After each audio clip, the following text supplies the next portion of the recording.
पुण्यामध्ये एवढी गरमी वाढली की असं काहीतरी आम्हाला करावं लागेल वाटलं. तर हॅलो गाईज, आम्ही नुकतंच बाहेर पडलो आणि बाहेर पडल्यावरती महानगरपालिकेचा तो फवारा होता पाण्याचा. इतकं जास्त गरम होत होतं की त्या काकांना आम्ही अक्षरशः रिक्वेस्ट केली की काका प्लीज तो फवारा तुम्ही सोडता का. आणि मला म्हणाला काऊन तू पुणे पुणे पुणे पुणे पुणे करून राहिला बे. पुण्यानं जगाले का दिले बे. नाही का दिले बे. न संधी दिली, न मंत्री दिली, न हल्दीराम, न बर्फी दिली. पुण्यानं जगाले का दिले बे.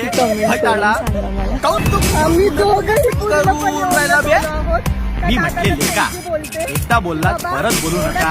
इथे भेटलात तिथे भेटू नका. पुण्याने जगाला काय काय दिले ऐकायचंय. ऐका छोटे छोटे रस्ते